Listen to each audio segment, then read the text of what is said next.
নবী দুনিয়া থেকে পর্দা নিয়ে চলে গেছেন। আমার নবী পাকের মাজার শরীফের কাছে গিয়ে সাহাবারা কি করলেন, দোনোয়াই দিয়া কোন দুটো হাত দিয়ে আল্লাহর নবীর মাজার শরীফটা একটু ফাঁকা করে দিলেন।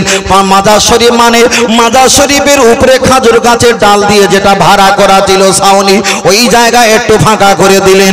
ওরা বাড়ি না যেতে যেতে আল্লাহ পাকের দয়া এত হয়ে গেছে, আল্লাহ আসমান থেকে পানি নাজিল করে দিলেন।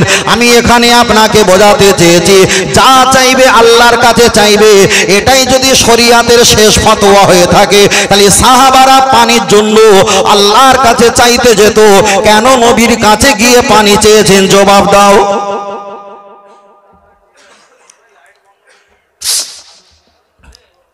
আল্লাহ, চলেন আমি আপনাকে বোঝাতে চেয়েছি, আল্লাহ নবীর কাছে গিয়ে পানি চেয়েছেন।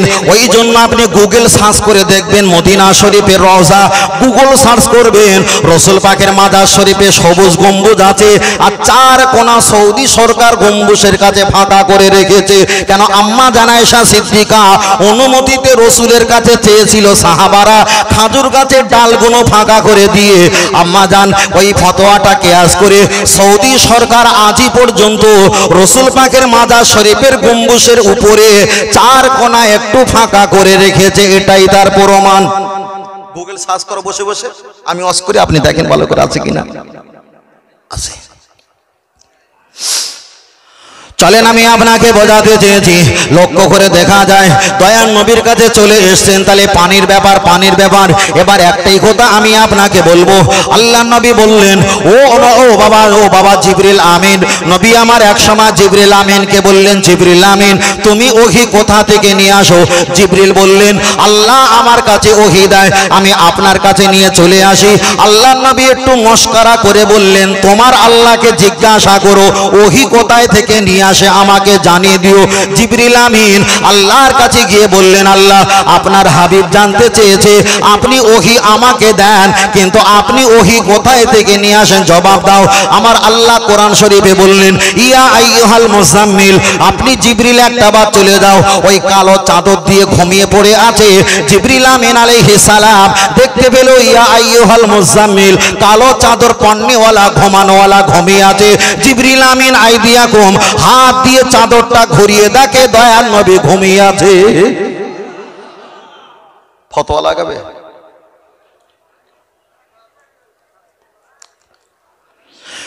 নবীকে বললেন, হাবিব তুমি শুধু একটা বার হাতে ধুলা নাও, ধুলা নিয়ে একটা বার তুমি ফুঁক দেবে, এ বেঈমান কাফের মুনাফিকের চোখে মুখে ঢুকিয়ে দেওয়া দায়িত্ব আমি আল্লাহ আমার। তুমি একটা বার শুধু ফুঁক দাও, আর ওদের নাকে মুখে চোখে মুখে প্রবেশ করিয়ে দেওয়ার দায়িত্ব আমি আল্লাহ আমার। কিন্তু আমি আপনাকে বোঝাতে চেয়েছি, আপনি কোন নবীর প্রশংসা করতে বসেছেন? তাম পৃথিবীর জমিনে ঈসা, মুসা, দাউদ, আইয়ুব, শুআইব, জাকারিয়া, লূত, ইব্রাহিম, ইসমাইল, ইব্রাহিম, তাম পৃথিবীর যত নবী ছিল, আল্লাহ শপথ কেউ আল্লাহকে দেখেনি। এমন আমি আপনাকে বোঝাতে চেয়েছি। আমার দয়ার নবী এসে বললেন, অলা ফাকরা ফিহি, আমি অহংকার করে বলছি না, আমি মুহাম্মদ সাল্লাল্লাহু আলাইহি ওয়াসাল্লাম আল্লাহকে দেখে এসে বলছি আল্লাহ বলে একজন, আমি জাহান্নাম দেখে এসে বলছি জাহান্নাম আছে, আমি জান্নাত ঘুরে এসে বলছি জান্নাত বলে আল্লাহ পুরস্কৃত করেছে। জোরে বলেন সুবহানাল্লাহ। তাহলে যে নবী আল্লাহকে দেখেছেন, যে নবী জাহান্নাম দেখেছেন, যে নবী আমার আল্লাহকে দেখেছেন, এক সময় নবীকে জিজ্ঞাসা করলেন, ইয়া রাসূলুল্লাহ, হাবিবাল্লাহ আপনি যে আল্লাহকে দেখেছেন, আমরা পুরুষ মানুষ কথা বললে পুরুষের একটা কণ্ঠ আমরা বুঝতে পারি, একটা মেয়ে মানুষ কথা বললে মহিলাদের কণ্ঠ আমরা বুঝতে পারি, একটা তৃতীয় লিঙ্গ মানে হিজড়ে সম্প্রদায় ওরা কথা বললে তাদের কণ্ঠটা আমরা বুঝতে পারি। আপনি যে আল্লাহর সঙ্গে কথা বলেছিলেন, আল্লাহর কণ্ঠটা কেমন একটা বার জবাব দাও। দয়ার নবী মুস্কে এসে বলেছিলেন, ওয়াহাজা নূরুল্লাহ, আমি কি করে তোমাদের মেসাল দেবো, তিনি তো নূর আর নূর। বলুন সুবহানাল্লাহ। এবার যদি বলা হয় নবী পৃথিবীতে সবকিছু শিখিয়ে দিয়ে গেছে, সবাই বললো হ্যাঁ, কিন্তু রাসূল এ জবাবটা দেয়নি কেন? কোরআন শরীফে এসেছে আলিফ লাম মিম, আলিফ লাম র, কাফ হা ইয়া আইন সাদ, একে বলা হয় হুরুফে মুকাত্তাআত। কোরআন শরীফে আছে ইয়াসিন, আছে না?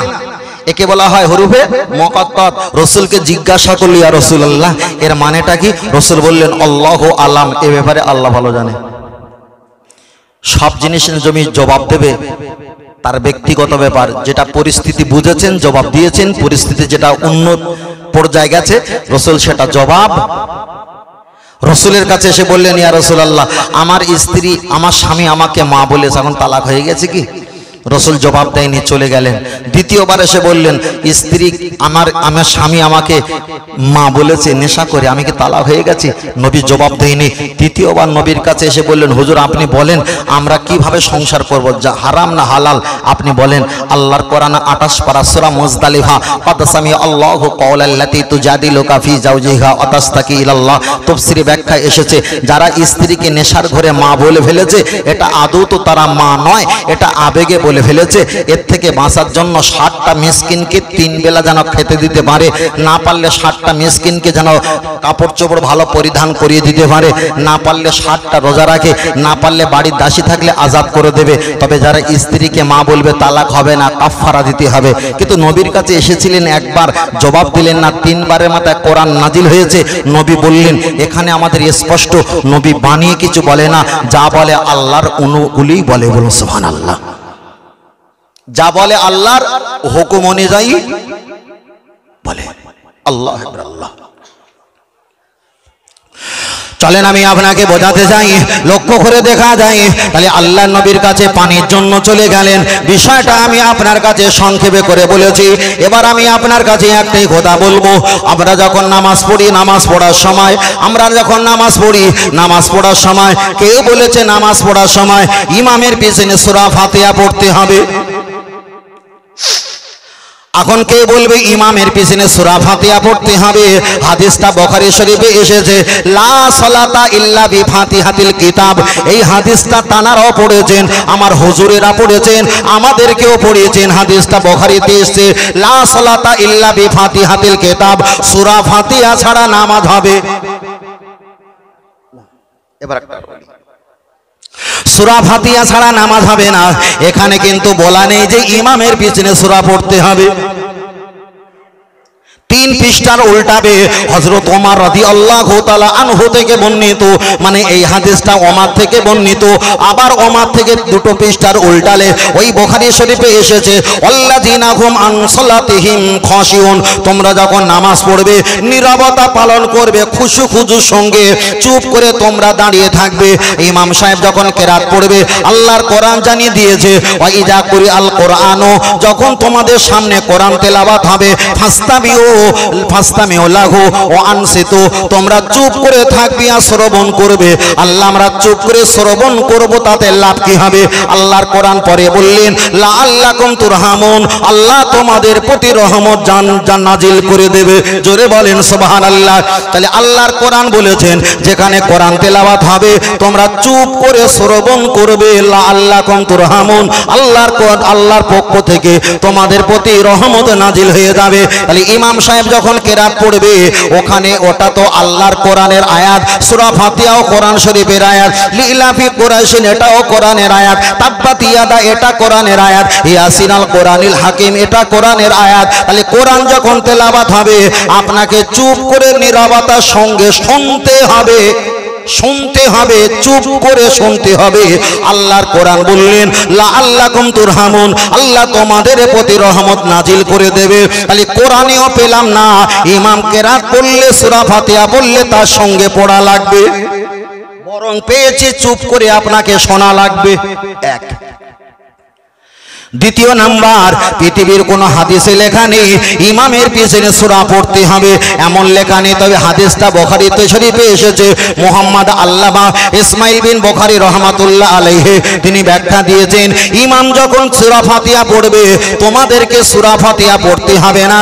কেন? ইমামের পিছনে আমরা দাঁড়িয়েছি, ইত্তেবা করেছি। এর ব্যাখ্যাটা আমি ছোট করে একটা বার দেই। দেখা যায় বড় পীর রাহমাতুল্লাহ আলাইহি একবার তিনি হজের মৌসুমে আল্লাহর কাবা শরীফে হজ করতে চলে গেলেন। আর আউজাই রহমাতুল্লাহ আলাইহি ওই জামানার বড় একটা আলেম, তিনিও মক্কা শরীফ তোয়াফ করছেন। হঠাৎ বড় পীর সাহেব হুজুরের সঙ্গে দেখা। আউজাইর বলেছিলেন, ও আব্দুল কাদের জিলানী, তুমি মুসল্লিদের ফতোয়া দিয়েছো ইমামের পিছনে সূরা ফাতিহা পড়তে হবে না। তুমি কি জানো হাদিস শরীফে এসেছে ইমামের পিছনে সূরা ফাতিহা পড়তে হবে। বড় পীর সাহেব এক বাক্যে বলেছিলেন, তোমার সঙ্গে আমি বহাস করব, কাবা চত্বরে একটু বহাস করা হয়ে যাক। বললেন অবশ্যই হয়ে যাবে। ইমাম দেখা যায় ইমাম আজম আবু হানিফা রহমাতুল্লাহ আলাইহি বাবুল লমা, বাবুল ফাতা, বাবুল কুবরাইশ, বাবুল জিবরিল, এক একটা দরজা আছে, ওই জায়গায় দাঁড়িয়ে গেলেন। আর ইমাম আউজাই রহমাতুল্লাহ আলাইহি তিনিও দাঁড়িয়ে গেলেন। দুইজনের তর্ক চলবে। আউজাইর বলছে ইমামের পিছনে সূরা পড়তে হবে, তা বড় পীর রহমাতুল্লাহ বলেছে ইমামের পিছনে সূরা ফাতিহা পড়া চলবে না। দুইজন যখন তর্ক শুরু করবে, বড় পীর সাহেব বলেছিলেন, বাবা আমি তো একা, আমার ভক্তরা তোয়াফ করছে, আমি তোয়াফ ছেড়ে দিয়ে তোমার কাছে চলে এসেছি। তোমার ভক্ত কতজন আছে? বললেন আব্দুল কাদের, আমার ভক্ত 32 জন, আমরা এখানে একটা লটে আছি।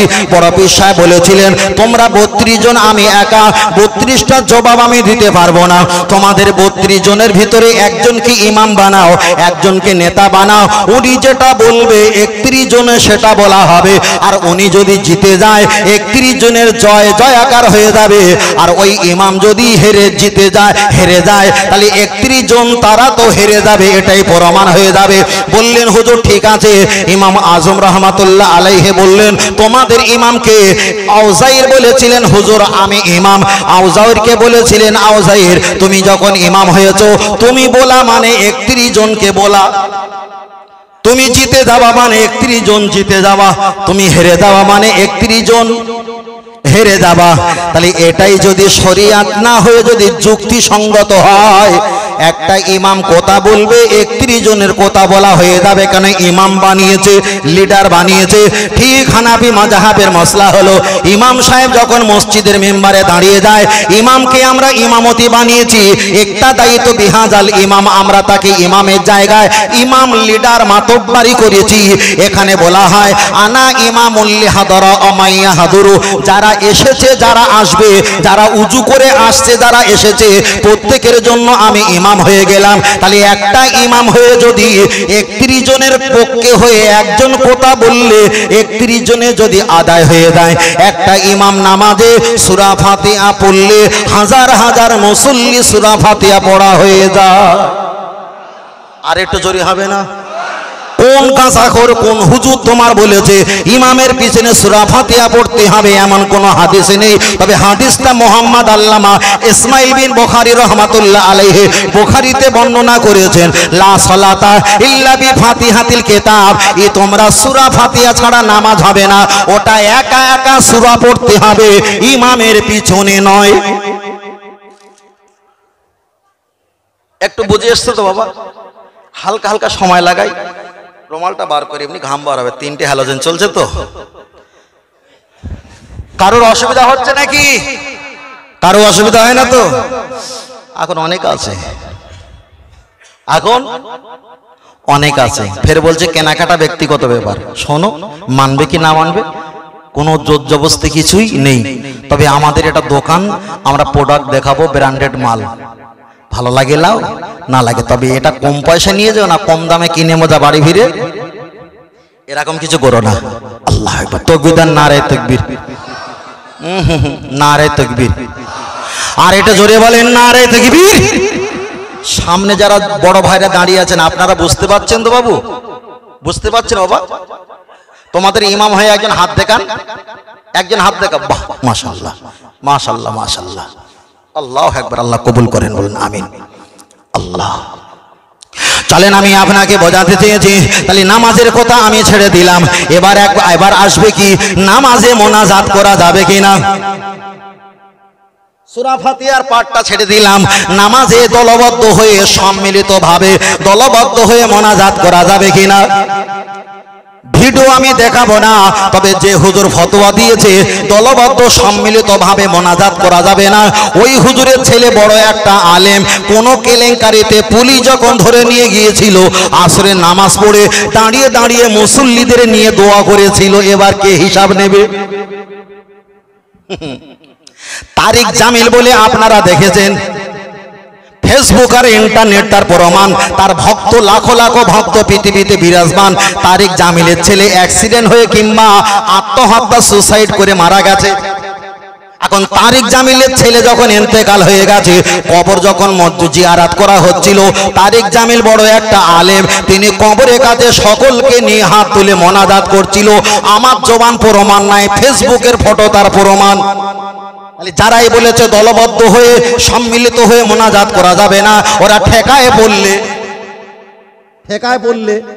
বাদ বাকি আপনারা বলেন, ঠেকায় পড়লে করে। ছেলে জেলখানা গেছে, ওই হুজুর তিনি মোনাজাত করেছে। ছেলে মারা গেছে, ওই হুজুর মোনাজাত করেছে। আর স্টেজে এসে বলে বাবা হানাফিরা কিছু বোঝে না, দলবদ্ধ হয়ে মোনাজাত করা কোনো হাদিসে নাই। তাহলে ভাবতে হবে রাতের বেলা তৃণমূল আর দিনের বেলা এরা বিজেপি। চলেন আমি আপনাকে বোঝাতে চেয়েছি হাত তুলে মোনাজাত করা যাবে কিনা। আগে আপনাকে বলছি, আল্লাহ নবী যখন নামাজ পড়তেন, হযরত আল্লাহ নবী যখন নামাজ পড়তেন, আব্দুল্লাহ ইবনে মাসউদ রাদিয়াল্লাহু তাআলা আনহু তিনি বর্ণনা করলেন, সাল্লু ফি কামা রাআইতুনি উসাল্লি আকামা ক্বালা আলাইহিস সালাম। আল্লাহ নবী যখন নামাজ পড়তেন, আমরাও তখন নবীর মতন আমরা নামাজ পড়তাম। আমরা নামাজে দাঁড়িয়ে যেতাম।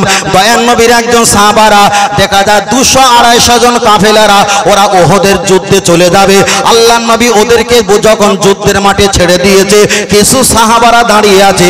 আল্লাহ নবী কাঁদতে বললেন, বাবা সাহাবারা, আমার সাহাবা যুদ্ধের মাঠে চলেছে শত, ওদের জন্য তোমরা একটু দোয়া করো। আল্লাহ নবী দোয়া করলেন, ইয়া রাফিউ ইয়াদাইহি, হাতটা উঁচু করে দোয়া করলেন। ইমাম মালিক তিনি ব্যাখ্যা করে বলেছেন, দয়ার নবী যখন সাহাবাদের চলে যাবার কারণে হাত তুলে দোয়া করছিলেন, এত হাত লম্বা করেছিল, 2 বগল নুরানি চেহারা আমি সচক্ষে দেখেছিলাম। জোরে বলেন সুবহানাল্লাহ। একটু সাউন্ড হালকা বাড়িয়ে দাও, একটু মনিটর সাউন্ড বাড়িয়ে দাও। আল্লাহ, কষ্ট হচ্ছে বাবু? হয় না তো?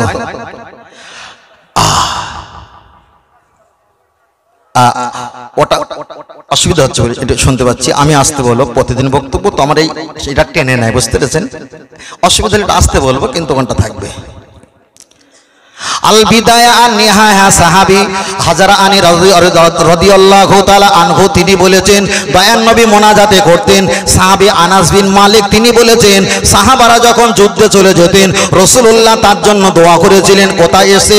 বুখারী শরীফের 209 পৃষ্ঠার 10 নম্বর হাদিসে এসেছে, রাসূল তাদের জন্য দোয়া করতেন। তাহলে নবী যখন দোয়া করতেন, সেখানে একা নয় আরো কিছু সাহাবা, যাকে বলা হয় বহু বচন। একজন থাকলে দেখা যায় 1 বচন, 2 জন থাকলে 2 বচন, ওকে বহু বচন বলা যায়। তাহলে 50 জন থাকলে দলবদ্ধ, আর 2 জন থাকলে বহু বচন, ওটাও হবে দলবদ্ধ। যারা জামাতে নামাজ পড়বে, কমপক্ষে 2 জন ইমাম সাহেব আর মুসল্লি যদি দাঁড়িয়ে যায়, জামাত হবে না? জামাত হবে। একজন নামাজ পড়ছে আর ডান দিকে একজন দাঁড়িয়েছে, জামাতে নামাজ পড়বে, জামাতের নিয়ত করে নামাজ পড়বে, কিন্তু ওখানে একজন দাঁড়িয়েছে, জামাতের সওয়াব যেমন হবে, 1000 জন দাঁড়ালে তেমনও জামাতের সওয়াব পাবে। তাহলে একজন নিয়েও জামাত করা যায়। সেখানে একজন হাত, 2 জন হাত তুললে ওটাও যেমন দলবদ্ধ হয়, আর 2000 লোক হলে সেটাও দলবদ্ধ হয়। আমি আপনাকে বোঝাতে চেয়েছি, লক্ষ্য করে দেখা যায় নবী পাকের একটা সন্তানটার নাম হলো ইব্রাহিম। অনেক কটা ছেলে ছিল, কেউ বলেছেন 6টা, কেউ বলেছেন 4টা, অধিকাংশ মত হলো 4টে। যাই হোক, কাসেম, তৈয়বা, ইব্রাহিম বলে বাচ্চা যখন ইন্তেকাল হয়ে গেল, নবী আমার কবরে যখন মাটি দেবেন, দোনো আইদিয়াকুম, 2টো হাত দিয়ে একবার তিনি মাটি তুললেন, মিনহা খলাকনাকুম বলে একবার তিনি মাটিটা রেখে দিলেন, আফিহা নুইদুকুম, দোনোবার তিনি মাটিটা কবরের উপরে রেখে দিলেন, আমিনহা নুখরিজুকুম তারাতান উখরা। তৃতীয়বার যখন তিনি একটাবার ওই দোয়া বললেন, 3 নম্বরে রাসূলুল্লাহ নিজের সন্তানের কবর শরীফের উপরে তিনি মাটিটা রেখে দিলেন। রাসূলুল্লাহ সন্তান ইন্তেকালের পর নবী বলেছেন, আনা বুইস্তু মুআল্লিমান, আমি হলাম তাম পৃথিবীর শিক্ষক। তাহলে যে নবী সন্তান ইব্রাহিম হুজুর বাচ্চা ইন্তেকাল হয়ে যাবার পর রাসূলুল্লাহ নিজে মিনহা খলাকনাকুম বলেছেন, তার পূর্বে বিসমিল্লাহির রহমানির রহিম বলে মিনহা খলাকনাকুম বলে উনি মাটি দাফন কাফন করেছেন। কেউ যদি বলে বিসমিল্লাহ বলে মাটি দিতে হবে, আমরা মেনে নিলাম, তবে মিনহা খলাকনাকুম বলার আগে ইমাম সাহেব বলে দেয় বিসমিল্লাহ বলে মাটি নাও, মাটি নাও, বিসমিল্লাহির রহমানির রহিম বলে মাটি নেই, আবার মিনহা খলাকনাকুম বলি, তাহলে আমরা বিসমিল্লাহর আমলটাও করি, আবার মিনহা খলাকনাকুমের আমলটা করি, দুটো আমল। যারাই বলছে মিনহা খলাকনাকুম বলে মাটি দেওয়া যাবে না, তারাই শুধু বিসমিল্লাহর আমল করে। তাহলে ইসলাম যদি পরিপূর্ণ মানতে হয় আমরাই তো মানি। আমি কারো ছোট করব না, গালি দেবো না, আমরা যেটা করি সেটাই। আমি আপনাকে একটাই কথা বলছি, লক্ষ্য করে দেখা যায় দয়ান নবী কিতাবটার নাম হলো আতাবুল মাসাজিদ। এক সময় দয়ান নবী আমার মসজিদে নামাজ পড়ছিলেন। মসজিদে নামাজ পড়ার সময় ঠিক আসরে নামাজ পড়ে রাসূলুল্লাহ ডান দিকে ঘুরে বসেছেন। নবী আমার হাত তুলে মোনাজাত করলেন। হাত তুলে যখন নবী আমার মোনাজাত করছেন, এবার আপনারা বলবেন সাহাবারা হাত তুলে মোনাজাত করবে না, চুপ করে থাকবে? চলেন এবার একটা দলিল দেওয়া যাক। নবী আমার হাদিস শরীফে বললেন মান আতানি, কেউ যদি আমাকে ফলো করে, আমাকে ইত্তেবা করে, ফাকাদ আতাল্লাহ, ওই ইত্তেবা ফলো করা আল্লাহর হয়ে যায়। বলুন সুবহানাল্লাহ। নবী আমার তৃতীয় নম্বরে বললেন মান আসানি, কেউ যদি আমাকে সরিয়ে দেয়, আমাকে ভুলে দেয়, ফাকাদ আসাল্লাহ, আমার আল্লাহ তাকে সরিয়ে দেবে। তার একটাই প্রমাণ ছিল কি, নবী আদম আলাইহিস সালাম 350 বছর কেঁদেছেন। বসিরহাট হুজুর একটা কিতাব লিখেছেন, কিতাবটার নাম হলো মিলাদে মুস্তাফা। ওই সময় হুজুর লিখেছেন 360 বছর ধরে নবী আদম আলাইহিস সালাম আল্লাহ দরবারে কেঁদেছেন। নবী আদমের কাছে কি ছিল? আল্লাহ ছিল। বিরহমাতিকা ইয়া আরহামার রাহিমিন, আল্লাহ তুমি আমার প্রতি রহমত দাও, রহমত দাও। আল্লাহ 350 বছর ধরে কাঁদিয়েছে, রহমত বরকত কিছুই দিল না। কেন? আল্লাহর কোরআন জানিয়ে দিয়েছে ওমা আরসালনাকা ইল্লা রাহমাতাল লিল আলামিন, আরে রহমতের মালিক আমি আল্লাহ, আর রহমত ওয়ালা আমার বন্ধু মুহাম্মদুর রাসূলুল্লাহ। জোরে বলেন সুবহানাল্লাহ। তাহলে নবী আদম 350 বছর কাঁদতে হতো না, একটাই কারণে কেঁদেছে, আল্লাহ হলো রহমতের মালিক, আল্লাহর কাছে চেয়েছেন, কিন্তু রহমত ওয়ালাকে না ডাকার কারণে আল্লাহ তার প্রতি রহমতের নজরে তাকালো না। কেন? নবী বলেছে মান আতানি, আমাকে নিলে ফাকাদ আতাল্লাহ, আল্লাহকে নবা হয়। মান আসানি, আমাকে সরিয়ে দিলে ফাকাদ আসাল্লাহ, আল্লাহ তাকে সরিয়ে দেয়। তাহলে নবী আদম আমার নবীকে সরিয়ে রেখেছিল, আমার আল্লাহ 350 বছর তাকেও সরিয়ে রেখেছে। আর যেই নবী মুহাম্মদ সাল্লামের নাম বরকত নিয়ে দোয়া চেয়েছে, আমার আল্লাহ কান্নাকাটি মুহূর্তে বন্ধ করে দিয়েছেন। জোরে বলেন। বুঝতে পারছেন তো বাবা? চলেন ও বাপজিরা, আমি আপনাকে বোঝাতে চাই, লক্ষ্য করে দেখা যায়, আমি আপনার কাছে একটাই কথা বলছি, লা ইলাহা বলেন ইল্লাল্লাহু মুহাম্মাদুর রাসূলুল্লাহ সাল্লাম। আমরা এমন নবী পাকের নাম শুনে একটু চমক খাই, চোখে মুখে লাগাই না, লাগাই না? আমরা করিনি, এটা আমাদের দুর্বলতা, কিন্তু করা জায়েজ, এটা বিশ্বাস করি না, করি না? করি তো বাবা, যে এটা আমরা করি না, এটা আমাদের দুর্বলতা, কিন্তু করা জায়েজ, এটা আমরা বিশ্বাস। যারা নামাজ পড়েন না কিন্তু বিশ্বাস করে যে নামাজ আমার প্রতি ফরজ, কিন্তু পড়ে না, এটা তার অলসতা, এটা তার পাপ, এটা তার অন্যায়, কিন্তু অবজ্ঞা করে কি? অবজ্ঞা করে না। অবজ্ঞা করলে ঈমান থাকবে না। তাহলে আমরা এই যে মুহাম্মদ সাল্লাল্লাহু আলাইহি ওয়াসাল্লামের নাম শুনে চমক খাইনি, কিন্তু খাওয়ার পক্ষে খাইনি, এটাই আমাদের অলসতা, দুর্বলতা, স্বীকার করি, কিন্তু খাওয়া ভালো, এটা আমরা শেষ করি। আল্লাহ, ওই 3টে মুরব্বী এক জায়গায় বসে আরাম করছে কেন? টর্চ লাইট হারিয়ে গেছে। ওহ বাহ বাহ, দেখেন একটু হারিয়ে যাওয়া জিনিস খুঁজে দেন, আবার চলে গেলে সমস্যা হবে। আল্লাহু আকবার, তাকবীর দেন, নারে তাকবীর। বড় ভাইরা দাঁড়িয়ে আছেন, যদি সামনে বসতেন কতই ভালো না লাগতো। যাই হোক, কষ্ট পাচ্ছেন দাঁড়িয়ে, তো চলে না গিয়ে যাই। আল্লাহ আল্লাহু আকবার, আল্লাহ।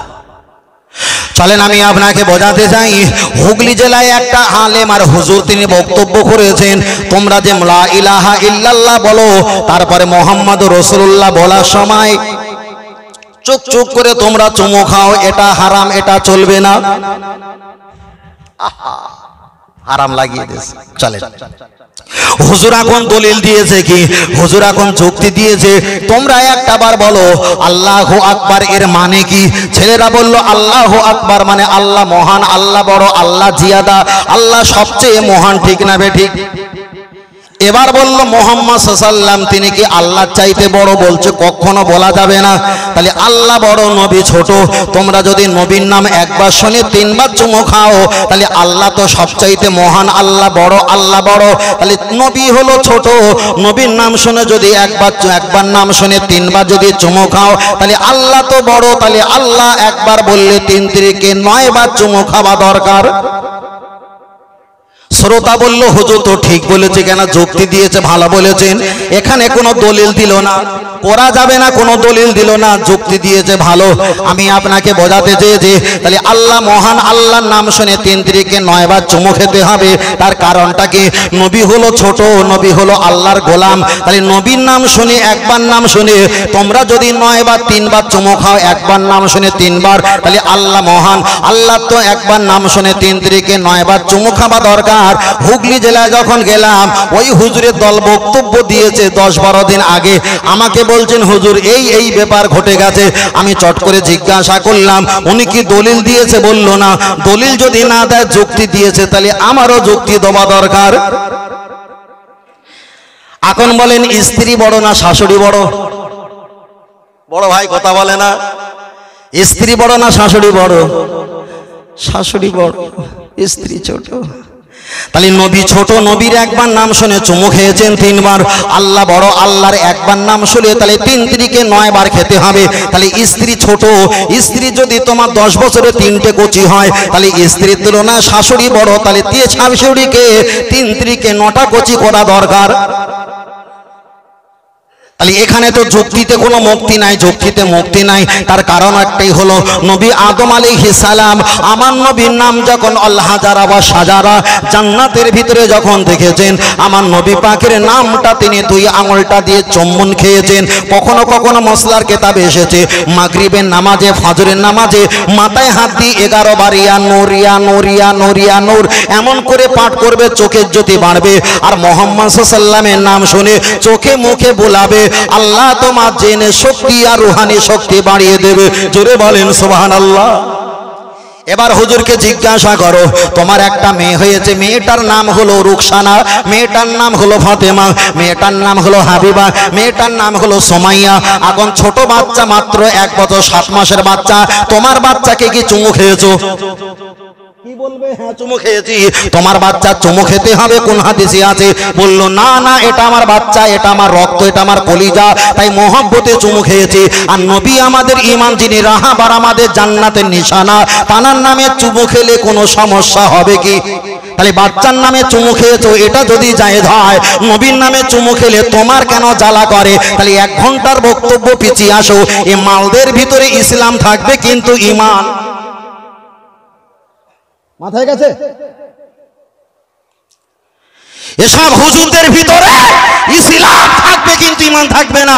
তোমার ছোট বাচ্চার চুমু খেয়েছো, তোমার মায়ের এখানে চুমু খেয়েছো, তোমার আব্বাজির কপালে চুমু খেয়েছো, এটা যদি শরীয়তে জায়েজ হয়, মুহাম্মদ সাল্লাল্লাহু আলাইহি ওয়াসাল্লাম তাকে আমরা চোখে দেখতে পেলাম না, জান্নাত আমরা চোখে দেখতে পেলাম না, জাহান্নাম আমরা চোখে দেখতে পেলাম না, আল্লাহকেও চোখে দেখতে পেলাম না, রাসূল পাকের মাজারও চোখে দেখতে পেলাম না, শুধু নবী নবী নবী বলি। তাই মুহাম্মদ রাসূলুল্লাহ বলে একটু চুম্বন খাই, এতেই যারা বলে খাওয়া যাবে না, তাহলে ভাবতে হবে এরাও এদের হোয়াটসঅ্যাপ গ্রুপ অ্যাডমিন, এজিদের বংশধর, এদের ভিতরে লিন আছে, ঠিক না বে ঠিক?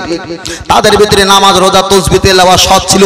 আর রাসূল বলেছিলেন আমার এই চাদর, এতে হাসান, এতে হোসাইন, এতে আলী, এতে ফাতেমা, এরা হলো আমার পরিবার। এদেরকে কষ্ট দিলে আমাকে কষ্ট দেওয়া হয়, এদেরকে ভালোবাসলে আমাকে ভালোবাসা হয়। কিন্তু এজিদের দলমতেরা কেউ শোনেনি, দেখেছে, শুনেছে, বুঝেছে, অর্থের লোভে, টাকার লোভে আর ফেমাস আর গতি পাবার জায়গার লোভে আকৃষ্ট হয়ে হোসাইন হুজুরকে তারা হত্যা করেছিল না করিনি? আজকে সমাজে যারা টুপিওয়ালা দাড়িওয়ালা, এরা যারা নবী নিয়ে বলছে এটা বেদাত, ওটা বেদাত, ওটা হাদিসে নেই, ওটা ভুল, ওটা করা যাবে না, ভাবতে হবে এরাও সেই এজিদ মার্কা দল। এদের শুধু দরকার সোশ্যাল মিডিয়া ফেমাস হওয়া দরকার। নবী চলে যায় যাকগে, ও জান্নাত চলে যায় যাকগে, আমাদের ফেমাস হওয়া দরকার। পৃথিবীতে ইসলাম থাকবে, ঈমান থাকবে না। নবী না থাকার কারণে যদি জান্নাত পাওয়া যায়, তাহলে আবু তালেবকেও জান্নাত দেওয়া দরকার। কেন? আবু তালেব তোমার চাইতে বেশি ভালোবেসেছিল, কিন্তু পার্থক্য ছিল মুহাম্মদ রাসূলুল্লাহ মেনে, কথা হয় ঠিক না বেটি? মুহাম্মদ রাসূলুল্লাহ মেনে নেয়নি, তকবীর দেয় নারে তাকবীর। আর একটু জোরে বলে নারে তাকবীর। আর একটু জোরে বলেন আহলে সুন্নাত ওয়াল জামাত। আর একটু সকলে বলেন সিলসিলাহাত ফুরফুরা শরীফ পাটকেল ভোতা হিজবুল্লাহ কমিটি মহানিসল্লে সওয়াব নারে তাকবীর। আল্লাহ কবুল করেন বলেন আমিন। আর একটু সকলে বলি আল্লাহুম্মা। আর একটু সকলে বলি আল্লাহুম্মা আমিন। চলেন আর কোন অপশনে যেতে হবে। এক একটা অপশন বলছি, কোন কারণ সাক্ষেপ, বিনা কারণেই বলছি না ভাই, কথা বুঝতে পেরেছেন? বিনা কারণে বলছি না, কারণ সাক্ষেপ বলছি। কেন বক্তব্য পেলেন এটা ছিল না, বক্তব্য পেলেন অন্যটা ছিল। সেই অন্যর বক্তব্য করার অধিকার আমার ভিতরে আর ছিল না, বাধ্যতামূলক হয়ে সিদ্ধান্ত এটাই হয়েছে। আগিয়ে যাও। চলেন আমি আপনাকে বোঝাতে চেয়েছি, লক্ষ্য করে দেখা যায় আমরা দুনিয়াতে কোনো ব্যক্তি যদি ইন্তেকাল হয়ে যায়, ইন্তেকাল হয়ে গেলে এখন মৃত ব্যক্তির নামে আমরা কুল খতম করি না করি না? মৃত ব্যক্তির নামে আমরা কুল খতম, একটু কথা বলেন বাবা, কুল খতম করি, কলমাখানি করি। এখন কেউ বলছে হুজুর মৃত ব্যক্তির নামে কুল খতম কলমা খতম করা এটা কোনো হাদিসে নেই। আপনি কি জানেন দাঁড়িয়ে প্রসাব ফেরা হাদিসে আছে? দাঁড়িয়ে প্রসাব করা হাদিসে আছে। ছেলেদেরকে বলছি তোমরা একটু দাঁড়িয়ে দাঁড়িয়ে মাঝে মাঝে প্রসাব করবে। যদি বলে হুজুর আপনি কি ভুল বলছেন, চলেন বুখারী শরীফের হাদিস শরীফে এসেছে আল্লাহর নবী এক সময় দাঁড়িয়ে প্রসাব ফেললেন। সাহাবারা জিজ্ঞাসা করলেন মা হাযা ফামা আকদাকি ইয়া রাসূলুল্লাহ, কি করলেন হুজুর, আপনি কেন দাঁড়িয়ে দাঁড়িয়ে প্রসাব ফেললেন? আপনি তো নিজেই বলেছেন বুখারীর হাদিসে ওয়া আশরাবু বিহা, যারা দাঁড়িয়ে পানি পান করে, যারা দাঁড়িয়ে দাঁড়িয়ে প্রসাব করে এরাই হলো শয়তানের সমাতুল্য। আপনি কেন দাঁড়িয়ে দাঁড়িয়ে প্রসাব ফেললেন? জবাব দাও। আল্লাহর নবী বললেন বাবা সাহাবা আমি দাঁড়িয়ে প্রসাব করেছি, আমি এখনই জবাব দেব না, একটু পরে দেব। সাহাবারা বললেন হুজুর বিয়াদবি মাফ করবেন, আপনি এখনই জবাব দিলে আমাদের খুব ভালো লাগে। আল্লাহর নবী বললেন তোমরা একটা বার দাঁড়িয়ে যাও, ওই জায়গাটা ময়লা জায়গা, আমি যদি ওখানে বসে প্রসাব করতাম আমার যে ঢিলা ঢালা জুব্বা আছে, আমার রন্না আছে, রমাল আছে, এইগুলো কিন্তু প্রসাবে লেগে যাবে। এক হাত সেলাই করতে গিয়ে 5 হাত ছিঁড়ে যাবে। আমি ময়লা থেকে বাঁচার জন্য দাঁড়িয়ে দাঁড়িয়ে দাঁড়িয়ে দাঁড়িয়ে প্রসাব করেছি। হাদিসটা বুখারী শরীফে এসেছে, যেটা কোরআন শরীফের পরের স্থান বুখারী শরীফ, ওই হাদিসটা এসেছে আল্লাহর নবী জীবনে একবার দাঁড়িয়ে প্রসাব ফেলেছে। আমরা সিলসিলা ফুরফুরা শরীফের দাদা পীর রহমাতুল্লাহ আলাইহির মতের মানুষ, বসিরাট আল্লামার হুলামিন রহমাতুল্লাহ আলাইহির মতের মানুষ, আমরা হানাফি মাযহাব আহলে সুন্নাত ওয়াল জামাত, আমরা ওই হাদিসটা মানি। আমি গত 4 দিন আগে আসামে ছিলাম। আসামে যখন যাবেন, যারা ফ্লাইট চাপে, যারা প্লেন চেপেছে তারা ভালো বলতে পারবে, মেন গেটে যখন আপনি ঢুকবেন বাম হাতে আছে ল্যাপটপ বড় এলসিডি, ওপারে আছে টয়লেট, আপনার বসার জায়গা সুইচ টিপবেন, পুরুত করে একটা বাতি বেজে উঠবে, মহিলারা এসে বলবে এক্সকিউজ মি কি চা বলো। আপনি যদি বলেন আমি ইস্তেঞ্জা, আপনাকে দেখিয়ে দেবে ওখানে যাও। আপনি প্লেনের টয়লেটে গিয়ে দেখতে পাবেন ওখানে কখনো মেয়েদের নরম টিস্যু রাখা আছে পানি দেওয়া, কখনো শক্ত টিস্যু, ভাত খাবার পর যে শক্ত টিস্যু পাওয়া যায় এমন টিস্যু, কখনো দামি টিস্যু, 4-5 রকমের টিস্যু রাখা আছে। আপনি যদি বলেন আমি তো জীবনে দাঁড়িয়ে প্রসাব ফিরবো না, আপনি যদি ওখানে বসে বসে প্রসাব করেন, প্রসাব গুলো সব প্লেনের চত্র লেগে যাবে, অবস্থা খারাপ হয়ে যাবে। আপনাকে ওখানে দাঁড়িয়ে দাঁড়িয়ে প্রসাব করতে হবে। তাহলে এটাই তো রাসূলুল্লাহ বললেন আনা বুইস্তু মুআল্লিমান, আমি অতীতকাল বর্তমান সব কিছু আল্লাহ আমাকে জানিয়ে দিয়েছে। আমার উম্মতকে বাঁচানোর জন্য পরিস্থিতির অনুকূলে আমি দাঁড়িয়ে প্রসাব ফিরেছি। আমার উম্মত যাতে পাপের হাত থেকে বাঁচে তার জন্য আমি আগে ওদেরকে শিখিয়ে দিলাম। আর একটু জোরে হবে না? অনেকে বলে কলমাখানি করতে পাও, কলমাখানি করা কোনো হাদিসে নেই। যাকে বলা হয় কুলপোড়া, কুল মানে বলো, কুল মানে খাও, মানে বড় কফলাম কুল মানে বলো কেহেদো বাতাদো, আর ছোট কাফলাম কুল মানে খাও। পোড়া মানে পড়ো আর খাও, যাকে আমরা নাম দিয়েছি কুলপোড়া। অনেকে বলে কলমাখানি, যাই হোক একটা সিফাতি নাম। তাহলে কলমাখানি কিংবা মৃত ব্যক্তির জন্য খানা বাড়ি খাওয়া যাবে কিনা, এই বিষয়টা আমি আপনার কাছে একটা বার বলি। দয়ার নবী দুনিয়া থেকে বিদায় নিয়ে চলে গেলেন। আবু বকর হুজুর প্রথম খলিফা, মসজিদে নববীতে তিনি ইমামতি করেন। একটা পরিমাণ মসজিদে নববী সে বললেন ওখানে কি আবু বকর আছে? কোনো আওয়াজ পাওয়া যায় না। এখানে কি আম্মা জান আসমার আব্বা আছে? মানে আবু বকর হুজুরের বড় মেয়ের নাম হলো আসমা। বলল এখানে কি আবু বকর, এখানে কি আসমার আব্বা আছে? কোনো আওয়াজ নাই। এখানে কি আয়েশা সিদ্দিকার আব্বা আছে? মানে আসমা আম্মা জানের 10 বছরের ছোট আয়েশা সিদ্দিকা ছোট মেয়ের নাম ধরে বাপের সন্ধান করে। বললেন এখানে কোনো আওয়াজ পেল না। আবার বললেন এখানে কি প্রথম খলিফা আবু বকর আছে? কোনো আওয়াজ পেল না। বুড়িমা আবার চিৎকার দিয়ে বলে গুহার সাথী আবু বকর আছে। এমন করে বলতে বলতে বেলাল হুজুর মসজিদে নববী থেকে বার হয়ে হযরতে আবু বকর হুজুরকে নিয়ে আসলেন। বুড়িমা বললেন বাবা তুমি কি হযরতে আবু বকর? বললেন হ্যাঁ। আবু বকরকে বললেন একটা বাত দেখো বাবা আবু বকর নবী নাই, তুমি হলে নবী সাহাবা। আমার আব্বা নাই, আমার মা নাই, আমার দাদা দাদি নানা নানি, আমার পরিবার পরিজন অনেকে গত হয়ে গেছে, অনেকে ইন্তেকাল হয়ে গেছে। তাদের মাগফিরাতের জন্য আমি কিছু করতে পারলাম না। বাবা আবু বকর আল্লাহর নবী তোমার দিকে তাকিয়ে বললেন আসসামা আল আরদা, আসমানে একটা দুটো বন্ধু থাকবে, একটা হলো জিবরিল, একটা হলো মিকাইল। আল আরদা পৃথিবীর জমিনে দুটো বন্ধু, একটা হলো আবু বকর, একটা হলো ওমর। আল্লাহর নবী পরে বলেছেন লিকুল্লি নাবিয়্যিন রাফিকুন ফিল জান্নাতি ওয়া রাফিকুন ফিল জান্নাতি আবু বকর সিদ্দিক। আমার জান্নাতে একটা বন্ধু হবে, ওটাই হলো আবু বকর। ও আবু বকর তোমার সম্পর্কে নবী আমার বলেছিল আমি জানি। আল্লাহর নবী হাদিস শরীফে বলেছেন, আল্লাহর নবী বললেন তাম পৃথিবীর যত ঈমান আমল আছে একটা পাল্লা যদি দোবা হয়, এই আবু বকরের ঈমান আমলটা যদি একটা পাল্লায় দোবা হয়, তাম পৃথিবীর ঈমান আমলের অপেক্ষায় আবু বকর তোমার ঈমান আমলের শক্তিটা ভারী হয়ে যাবে। আবু বকর এই ঝুড়িটা তুমি একটা বার নামিয়ে নাও। আবু বকর হুজুর আমার তলোয়ার দিয়ে কোন দুটো হাত দিয়ে বুড়িমার মাথার উপর দিয়ে কাঁচা পাকা খাজুরগুলো নিচে নামিয়ে বললেন আবু বকর আমার আব্বা আম্মা দাদা দাদি মুরব্বীরা তোরা বিদায় নিয়ে চলে গেছে, তাদের জন্য আমি কিছু করতে পারলাম না। এই খাজুরগুলো নিয়ে আমার মুরব্বীর জন্য একটু দোয়াটা করে বকশে দিও বাবা। আবু বকর হুজুর আমার চলে গেলেন মসজিদে নয়, আবু আইয়ুব আনসারী রাসূলের একটা সাহাবা যিনি মসজিদে নববীতে বেশি জায়গা দান করলেন। আবু আইয়ুব আনসারী হুজুরের বাড়িতে গিয়ে সমস্ত সাহাবারা এক জায়গায় বললেন, এক জায়গায় বসে সাল্লাল্লাহু আলাইহি ওয়াসাল্লাম সাল্লাল্লাহু আলাইহি ওয়াসাল্লাম সাল্লাল্লাহু আলাইহি ওয়াসাল্লাম নবীর নামে দরুদ পাঠ করলেন। কিছু দরুদ শরীফ পাঠ করে আবু বকর হুজুর আমার ইয়া রাফি ইয়া দাইহি হাত তুলে দোয়া করলেন আল্লাহ বুড়িমা সাবরেসানির জন্য যে তাবারক দিয়েছে আল্লাহ আজকে দোয়া চাই সওয়াবটা নিয়ে বুড়িমার আত্মীয় মুরব্বি যারা কবরবাসী হয়ে গেছে তাদের দরবারে একটা বার পৌঁছে দাও। আবু বকর হুজুর আমার ওই বুড়িমার জন্য দোয়া করলেন, তার মুরব্বির জন্য দোয়া করলেন। যারাই বলে কুল খতম খাওয়ানো যাবে না, যারাই বলে মৃত ব্যক্তির বাড়ি খাওয়া যাবে না, যারাই বলে দেখা যায় মৃত ব্যক্তির বাড়িতে গোশ ভাত ডাল ভাত কোনো খানা পিনা খাওয়া যাবে না। বুড়িমা তার মুরব্বি ইন্তেকাল হয়ে গেছে, বুড়িমার কোনো শক্তি নাই। শক্তি যদি থাকতো আমাদের মতো গোস্ত বিরানি ডাল ভাত মাছ ভাত করে খাওয়াতেন। বুড়িমা অসহায় দুর্বল, তাই শক্তির অনুকূলে শক্তি অনুযায়ী কাঁচা পাকা খাজুর নিয়ে নবী সাহাবার দরবারে এসে তিনি দোয়া চাইলেন।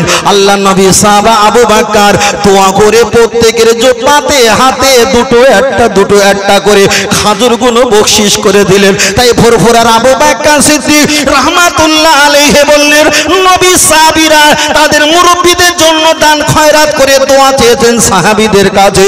তোমরা বাবা যা পারো বাড়ি যত মেহমান গরিব অসহায় দুর্বল আক্রান্ত ধনী ধনাঢ্য যারা আছে তাদেরকে দাওয়াত করে তাদের মেহমানদারি করে তোমরাও দোয়া চাও। কেন তোমার আব্বাজির বয়স হলো 60 বছর, তোমার আব্বাজি যুবক ছেলের সঙ্গে মিশতেন না, ওই রকম বয়সওয়ালা ব্যক্তির সঙ্গে মিশতেন। তোমার আব্বার সমবয়স্ক যারা আছে তাদেরকে দাওয়াত করে খাওয়াও। তোমার আব্বার প্রতিবেশী যারা আছে তাদেরকে দাওয়াত করে খাওয়াও। তোমরা যদি একটা একটা বার দাওয়াত করে খাওয়াও, আর এই সওয়াবগুলো তোমার আব্বার রূহ পাকে পৌঁছে দেবে। আল্লাহ নবী বলেছেন, আমি রাসূলুল্লাহ জানিয়ে দিই, এই সওয়াবগুলো মৃত ব্যক্তির দরবারে সওয়াব পৌঁছে দেওয়ার কারণে আমার আল্লাহ তার কবরের আযাবটা মাফ করে দিয়ে থাকে। আর একটু জোরে বলেন সুবহানাল্লাহ। যদি বলেন যাবে না, চলেন আর একটা বলা যাক। আল্লাহ নবী দুনিয়াতে বেঁচে আছেন, এক সময় আম্মা জান আয়েশা সিদ্দিকাকে বললেন, বিবি রে, আমার ইন্তেকালের পর তুমি কি আমার মাজার শরীফের কাছে আসবে? ইয়া রাসূলুল্লাহ, হাবিবাল্লাহ, আপনার মাজার শরীফের কাছে এসে লাভ কি? আল্লাহ নবী বললেন, মানজারা কবরি নজাবাত লাহু শাফাতি, আমার মাজার শরীফের কাছে আসলে এক নাম্বার উপকার, কেউ যদি একটা বার আমার এই মাজারটা ঈমান হালাতে দেখে, ওয়াজাবাত লাহু শাফাতি, হাসরের ময়দানে শাফাত করার জন্য আমি রাসূলুল্লাহ জিম্মাদারি হয়ে যাব। বলুন সুবহানাল্লাহ। আল্লাহ নবী বললেন, বিবি আয়েশা রে, আমার মাজার শরীফের কাছে দাঁড়িয়ে একটা বার তেলাওয়াত করবে কোরআন, জিকিরিল্লাহ, আল্লাহ নামে জিকির করবে, আমার নামে দরুদ সালাম পড়বে। ও আল্লাহ নবী, আপনার কোনো গুনাহ নাই, আল্লাহ কোরআনে জানিয়েছে, মিন জামবিহি মা তাআখর, আপনার কোনো গুনাহ নাই, আপনি বেগুনাহ মাসুম, আপনার নামে রূহ পাকে পৌঁছে দিয়ে লাভ কি হবে? আল্লাহ নবী কোরআনের আয়াত দিয়ে বললেন, ইয়া মায়াফিরুল মারউ মিন আখিহি ওয়া উম্মিহি ওয়া আবিহি ওয়া সাহিবাতিহি ওয়া বানি, কিয়ামতের দিন যেদিন কেউ কারোর হবে না, আমার উম্মতের নেকির পাল্লা যদি হালকা হয়ে যায়, আমার নামে যারা প্রথমে সওয়াব পৌঁছে দিয়েছে। আজকে দেখা যায় আপনাদের এই এলাকা থেকে নিয়ে, আপনাদের এখান থেকে নিয়ে নবীর প্রতি সালাম পড়া হয়, সর্বপ্রথম নবীর রূহ পাকে সওয়াব দেওয়া হয়। এই সওয়াব নবীর প্রয়োজন হয় না, আল্লাহর কাছে জমা দেওয়া হয়। আমার আল্লাহর নবী কিয়ামতের ময়দানে আল্লাহকে বলবেন, আল্লাহ নেকি কোনো আমার নেকি আমাকে দিয়ে দাও। আমার দয়ার নবী বলবেন, বিবি আয়েশা, যাদের নেকি কম হবে, উম্মতের নেকি যদি কম হয়ে যায়, আমার রূহ পাকে যারা সওয়াব পৌঁছেছিল, ওই সওয়াবটা আমার উম্মতের নেকির পাল্লায় দিয়ে আমি রাসূল ভারী করিয়ে দেব। আর একটু জোরে। রাসূলের সাহাবা মৃত ব্যক্তির জন্য খানা পিনা খাইয়ে তার জন্য সওয়াব পৌঁছেছেন। আম্মা জান আয়েশা সিদ্দিকা ও রাসূলুল্লাহর কাছে তিনি কোরআন তেলাওয়াত করে, দরুদ তেলাওয়াত করে রাসূলের কাছে সওয়াব পৌঁছেছেন। কিয়ামতের দিন রাসূল বলছে, সওয়াবগুলো আমার উম্মতের কাজে লাগানোর জন্যই ব্যস্ততা হয়ে যাব। আর একটু জোরে হবে না? আর একটু জোরে হবে না?